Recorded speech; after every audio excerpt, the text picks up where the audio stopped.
Hello दोस्तों, स्वागत है आपका अपने यूट्यूब चैनल एसएससी आकाश टीचिंग में। दोस्तों, आज की इस क्लास में मैं आपको 29 फरवरी की फर्स्ट शिफ्ट में पूछे गए महत्वपूर्ण प्रश्न करवाऊंगा। तो दोस्तों, वीडियो को अंत तक जरूर देखें, जिससे कि आपको पता लग जाए कि किस किस टॉपिक से प्रश्न पूछे जा रहे हैं, जिससे आप अपना एग्जाम अच्छे से कर सकें। तो दोस्तों, वीडियो को लाइक और चैनल को सब्सक्राइब करें, जिससे डेली हमारी वीडियो आप तक पहुँचती रहें।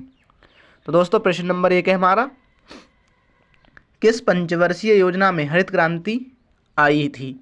दोस्तों, ये फर्स्ट शिफ्ट में पूछा गया है, किस पंचवर्षीय योजना में हरित क्रांति आई थी। दोस्तों, तो हरित क्रांति आई थी दोस्तों 1965-66 में। दोस्तों 1965-66 में। तो उस समय योजना का कार्यकाल था दोस्तों तीसरी पंचवर्षीय योजना का। तीसरी पंचवर्षीय योजना का दोस्तों तीसरी पंचवर्षीय योजना की समय अवधि थी दोस्तों 1961 से 66 तक। 1961 से 66 तक दोस्तों। और भारत में हरित क्रांति के जनक दोस्तों एमएस स्वामीनाथन को माना जाता है। ये क्वेश्चन बहुत पूछा जाता है दोस्तों, भारत में हरित क्रांति के जनक कौन है, तो एमएस स्वामीनाथन। ये पॉइंट भी दोस्तों आपको याद रखना है।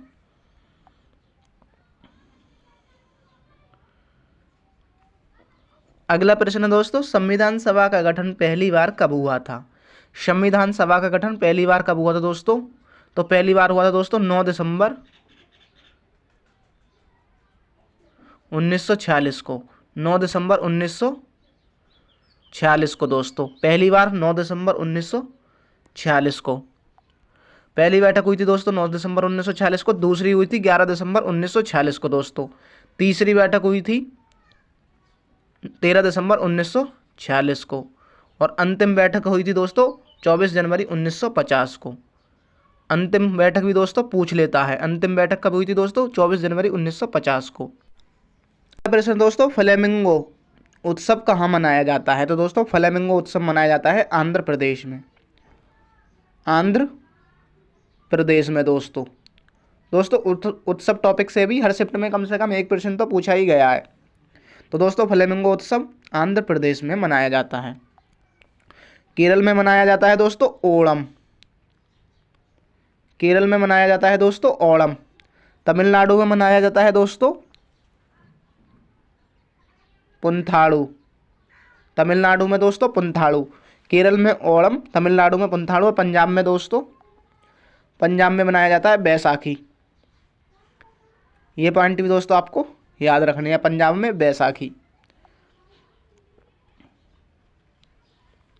अगला प्रश्न दोस्तों, टिप्पणी लोक नृत्य किस राज्य का नृत्य है। दोस्तों, नृत्य टॉपिक से भी हर शिफ्ट में कम से कम एक क्वेश्चन पूछा जा रहा है।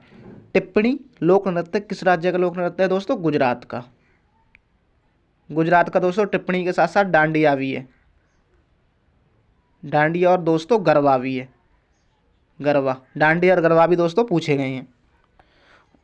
और उत्तर प्रदेश का है दोस्तों कथक। उत्तर प्रदेश का कथक, ये पॉइंट भी दोस्तों आपको याद रखना है। आंध्र प्रदेश का है दोस्तों कुचिपुड़ी। आंध्र प्रदेश का है दोस्तों कुचिपुड़ी। आंध्र प्रदेश का कुचिपुड़ी। और राजस्थान का है दोस्तों घूमर। ये पॉइंट भी दोस्तों आपको याद रखनी है, राजस्थान का है घूमर। अगला प्रश्न है दोस्तों, 1947 आज़ादी के बाद देश का साक्षरता दर कितना था। तो दोस्तों, साक्षरता दर था आज़ादी के समय 18%। आज़ादी के समय था दोस्तों 18% दोस्तों। वर्तमान में है दोस्तों 74.04%। 2011 की जनगणना के अनुसार दोस्तों 2011 की जनगणना के अनुसार 74.4% दोस्तों, 04%।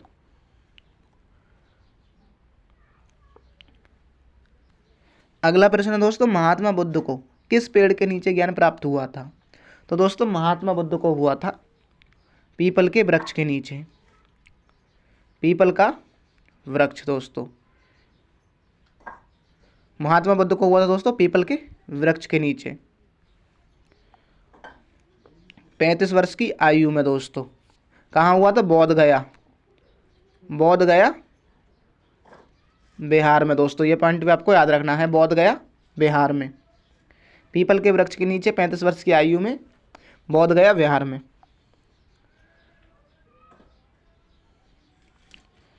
अगला प्रश्न दोस्तों, भारतीय राष्ट्रीय कांग्रेस की स्थापना कब हुई थी? भारतीय राष्ट्रीय कांग्रेस की स्थापना हुई थी दोस्तों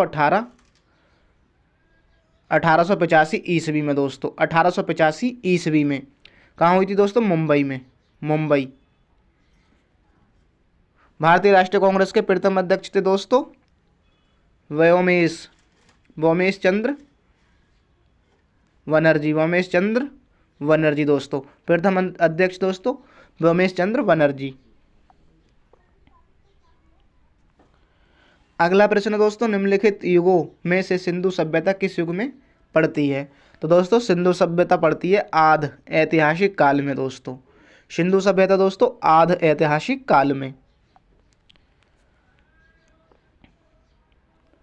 अगला प्रश्न दोस्तों, भारतीय संविधान में मूल अधिकारों का वर्णन किस भाग में किया गया है? भारतीय संविधान में मूल अधिकारों का वर्णन किस भाग में किया गया है? तो दोस्तों भाग 3 में। मूल अधिकारों का वर्णन किया गया दोस्तों भाग 3 में, आर्टिकल 12 से 35 तक दोस्तों, आर्टिकल 12 से 35 तक। और ये दोस्तों अमेरिका के संविधान से लिए गए हैं दोस्तों, मूल अधिकार अमेरिका के संविधान से लिए गए हैं दोस्तों। ये पॉइंट भी आपको याद रखना है, अमेरिका के संविधान से। अगला प्रश्न दोस्तों, दिल्ली के किस सुल्तान को उसकी उदारता के कारण लाख बख्श पुकारा जाता है? तो दोस्तों लाख बख्श पुकारा जाता है कुतुबुद्दीन ऐबक को, लाख बख्श दोस्तों कुतुबुद्दीन ऐबक को, गुलाम वंश के प्रथम शासक को दोस्तों, जिसने गुलाम वंश की स्थापना की थी दोस्तों, गुलाम वंश की स्थापना की थी। ये पॉइंट भी दोस्तों आपको याद रखने हैं। अगला प्रश्न है दोस्तों, भारत में राष्ट्रीय आय का संकलन कौन करता है? भारत में राष्ट्रीय आय का संकलन कौन करता है दोस्तों? केंद्रीय सांख्यिकी संगठन दोस्तों, केंद्रीय सांख्यिकी संगठन।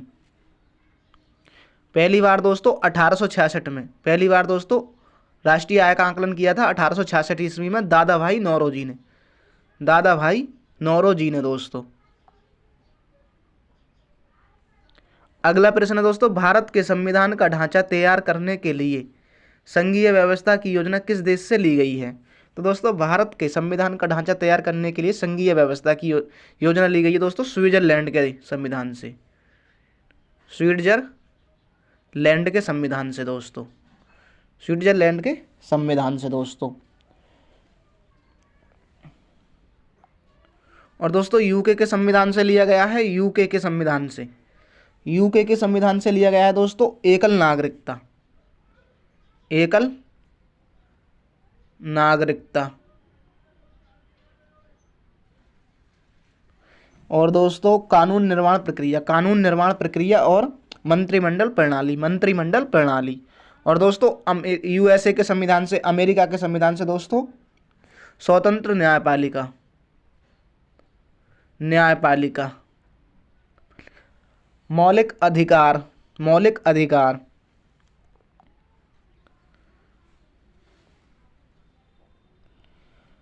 और दोस्तों कनाडा के संविधान से लिया गया है, दोस्तों संघीय शासन व्यवस्था, राज्यपाल की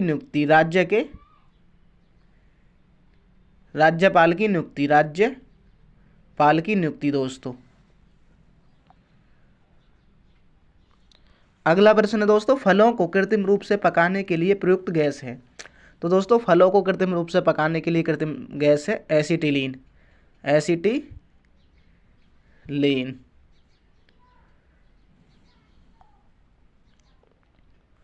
अगला प्रश्न दोस्तों, किस क्षेत्र से उत्कृष्ट कार्य को पुलिंजर पुरस्कार के लिए मान्यता दी जाती है? तो दोस्तों साहित्य और पत्रकारिता के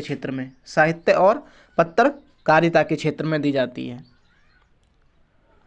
अगला प्रश्न है दोस्तों, चित्तौड़ में विजय स्तंभ का निर्माण किसने किया था? तो दोस्तों चित्तौड़ में विजय स्तंभ का निर्माण किया था राणा कुंभा ने दोस्तों, चित्तौड़ में विजय स्तंभ का निर्माण दोस्तों राणा कुंभा ने। अगला प्रश्न है दोस्तों, भारत की सबसे लंबी सुरंग जवाहर टनल किस राज्य में स्थित है? तो दोस्तों जवाहर टनल स्थित है जम्मू कश्मीर में, जम्मू और कश्मीर में दोस्तों, जवाहर टनल जम्मू और कश्मीर में।